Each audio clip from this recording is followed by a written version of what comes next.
വെറുതെ ഇരുന്നപ്പോൾ വെറുതെ ഒന്ന് കുത്തി എറിഞ്ഞാട്ടോ അതിന് ഇത്രയും ജനപ്രീതി കിട്ടുമെന്ന് ഞാൻ സ്വപ്നത്തിൽ പോലും വിചാരിച്ചിട്ടില്ല. അപ്പം പിന്നെ ഇച്ചിരി പൊലിവായി. അപ്പം ഇനി വേറെ ഒന്നും കൂടി അങ്ങ് ട്രൈ ചെയ്യാമെന്ന് കരുതി. ക്ലിനിക്ക് നോക്കുമ്പോൾ പേഷ്യൻസും ഇല്ല, കറണ്ടും ഇല്ല. നല്ല ചൂടായപ്പോൾ എന്തെങ്കിലും ചെയ്യാമെന്ന് കരുതി. അങ്ങനെ മരുന്ന് കൊടുക്കുന്ന ഷീറ്റിൻ്റെ പുറത്താട്ടോ ഞാൻ ഈ ചെയ്യുന്നത്. ഏതായാലും പകുതി എത്തിയപ്പോൾ ഡിസൈൻ അത്ര പോരാന്ന് നിങ്ങൾക്ക് അങ്ങോട്ട് തോന്നി.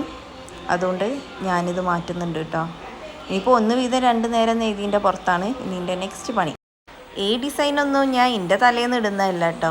ഇതൊക്കെ എവിടെയെങ്കിലും കണ്ടെത്തി വരയ്ക്കുന്നതാണ്. പക്ഷേ അതിൻ്റെ ഒന്നും ഏലത്തെത്തുന്നില്ല എന്ന് മാത്രം. അത് പിന്നെ ഞാൻ എൻ്റെ ലെവൽക്ക് അങ്ങോട്ടാക്കും. ഇതൊന്നുമില്ല, ഈ പേപ്പർ ചെറുതായതുകൊണ്ട് തന്നെ കുറച്ച് വരച്ചാൽ മതി എന്നുള്ളൊരു സുഖമുണ്ട് കേട്ടോ. ഇത് പിന്നെ ഇങ്ങനെ ചേരാട്ട പോലെ ഇങ്ങനെ വരയ്ക്കുക, അത്രയേ ഉള്ളൂ. പക്ഷേ ഇത് മൊത്തത്തിൽ വരച്ചെടുക്കുമ്പോൾ ഇച്ചിരി പണിയാണ്. വെക്കേഷനൊക്കെ അല്ലേ, പറഞ്ഞാൽ കേൾക്കാത്ത കുട്ടികൾ പെരയുണ്ടെങ്കിൽ നിങ്ങളൊന്ന് ട്രൈ ചെയ്ത് നോക്കിയെന്ന്. പിന്നെ ഇതിനെ പറ്റിയൊന്ന് ആധികാരികമായി പറയാൻ ഞാൻ ആളല്ലാത്തതുകൊണ്ട് ഇതിൻ്റെ പേപ്പറും പെന്നും ഏതാ യൂസ് ആക്കേണ്ടതെന്നൊന്നും എനിക്ക് വലിയ അറിവില്ല കേട്ടോ. ഞാൻ സമയം പോക്കാൻ വല്ലതും ചെയ്യുന്നു എന്ന് മാത്രം. ലാസ്റ്റൊക്കെ അങ്ങോട്ട് ആയപ്പോൾ എനിക്ക് പെരും മടി വന്നു കേട്ടോ. പിന്നെ ഏതായാലും ഇത് ചെയ്ത് കഴിഞ്ഞാലേ ഇതിൻ്റെ ശരിക്കുള്ള ഭംഗി അറിയുള്ളൂ. അതുകൊണ്ട് പിന്നെ അങ്ങോട്ട് ചെയ്തു.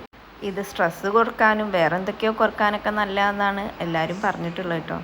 ലാസ്റ്റ് ഈ ഒരു ചേലിക്കായപ്പോൾ ഞാൻ നിർത്തിയിട്ടോ.